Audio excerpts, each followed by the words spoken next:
Indonesia sebagai negeri kepulauan yang dipenuhi dengan kekayaan sumber daya alam, memasuki era baru yang penuh dengan potensi ekonomi.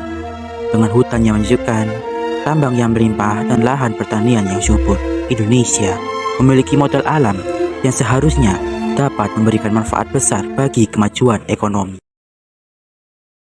Namun, di balik panorama indah kekayaan alam tersebut, terdapat realitas pahit dari kesenjangan ekonomi yang merajalela di seluruh negeri.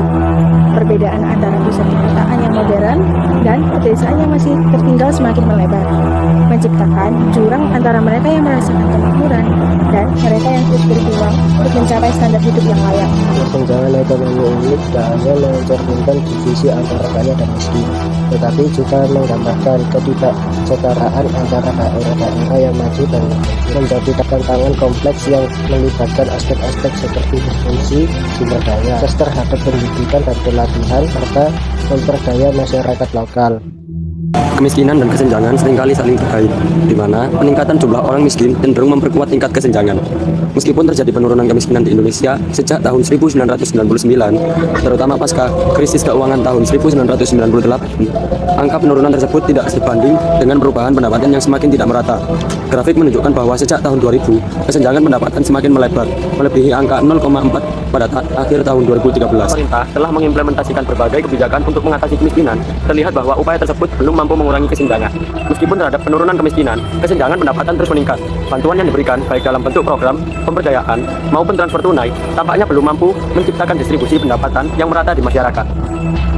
Indonesia menghadapi kesenjangan ekonomi antar golongan seperti yang diperlihatkan oleh analisis pendapatan oleh koran Tempo. Tabel 1.1 menunjukkan ketidakproporsional yang signifikan, di mana golongan teratas seharusnya mendapatkan sekitar 28,6%, namun kenyataannya mendapat 38,2%, sementara golongan terbawah seharusnya mendapatkan 13,2%, tetapi hanya mendapatkan 7,4%. Perbedaan ini menciptakan kesenjangan yang mencolok, di mana golongan terbawah tertinggal 5 kali lipat dari golongan teratas. Kesenjangan pendapatan terjadi dari kaya karena golongan atas cenderung mengakumulasi kapital, sementara golongan bawah hanya dapat mengais jumlah kecil kapital.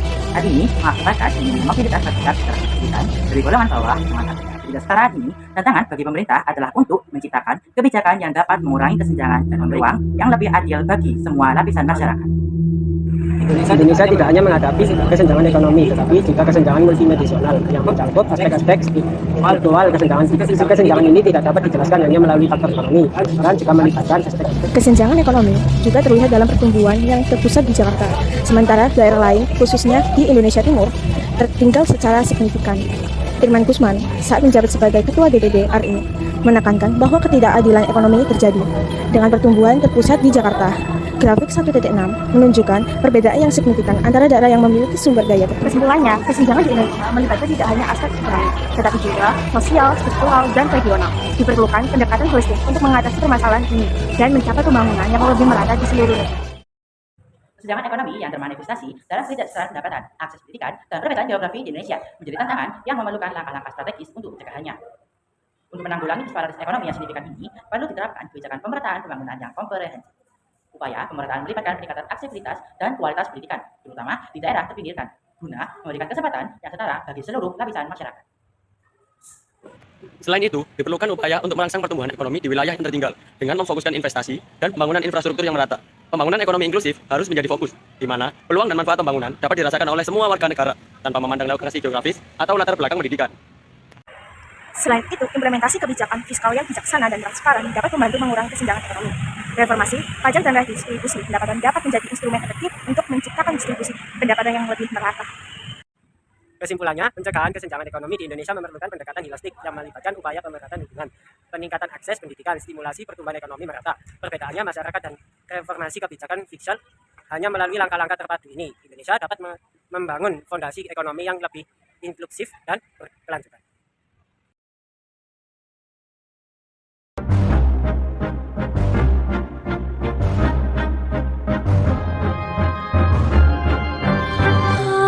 Si je pouvais vivre dans l'eau, le monde serait-il plus beau? Nous pardonneras-tu, ô chère mère? L'eau dans son courant fait danser nos vies, et la cité est nourrie, ainsi que toi, mon doux amour.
Assalamualaikum warahmatullahi wabarakatuh.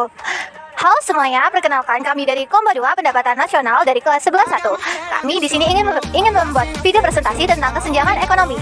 Sebelum itu, perkenalkan nama saya Najwa Kalisa Permana, nomor presensi 24. Perkenalkan nama saya Firmansyah dari absen 14. Perkenalkan nama saya Intan Indragiri dari absen 19.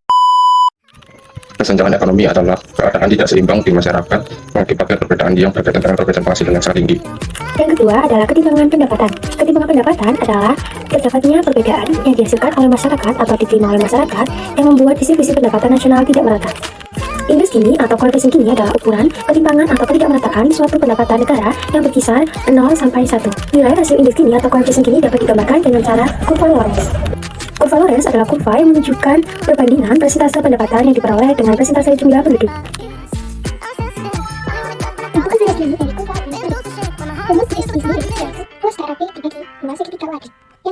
Luas titik 10 dimasukkan angka 10 dikali 20 dari jarak antara 20 ke 40.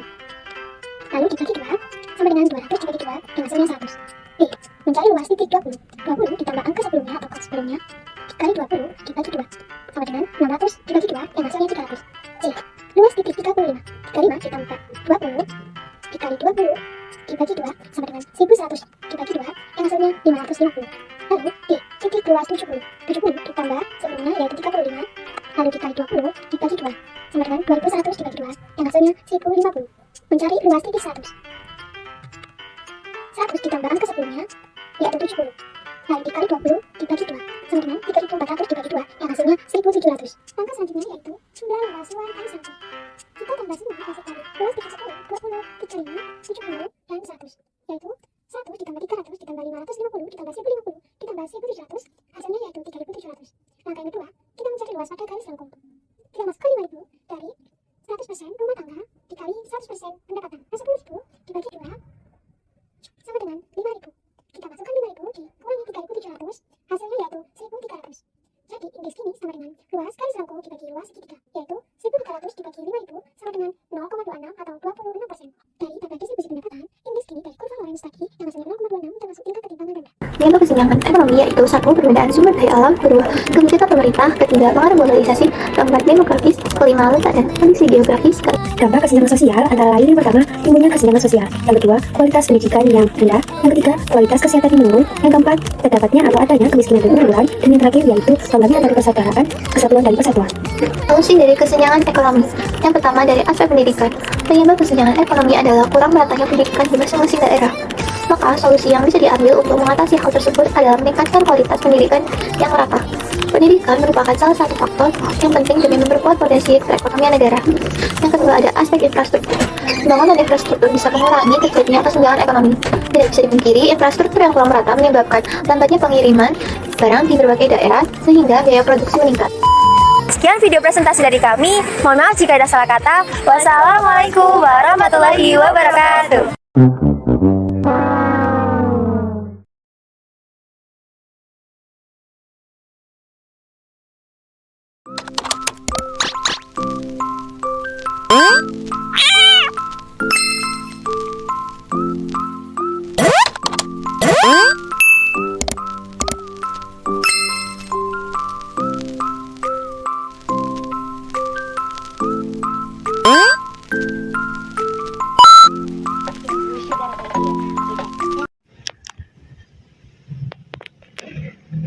Selamat siang, perkenalkan nama saya Gracia dari Berita News. Indonesia saat ini menghadapi tantangan besar, kesenjangan pendapatan yang semakin melebar. Kita melihat Pak Joko, seorang bapak yang bekerja keras untuk menghidupi keluarganya. Aduh, lapar, tapi aku harus menafkahi keluargaku.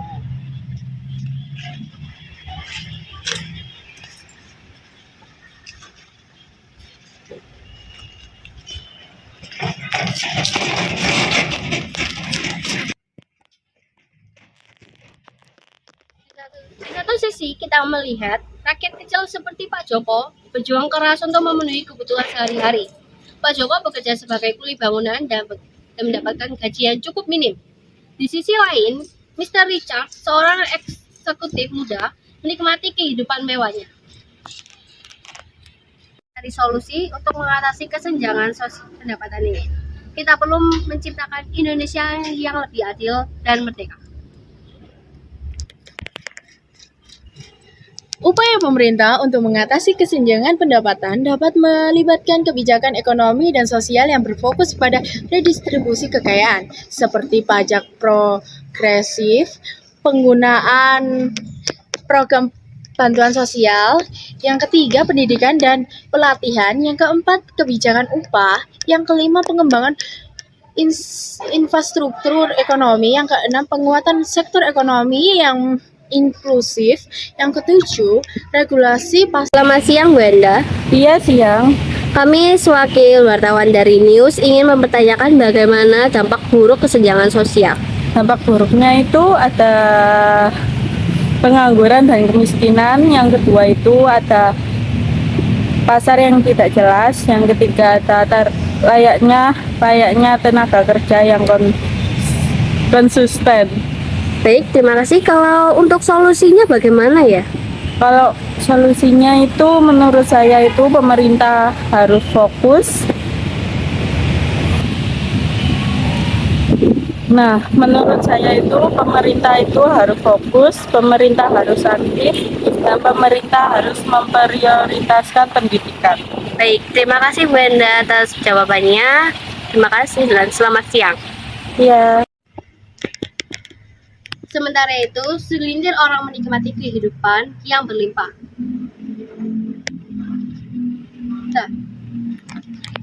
Kita semua berharap Indonesia bisa menjadi negara yang lebih adil dan merdeka. Mari kita berjuang bersama untuk mewujudkannya.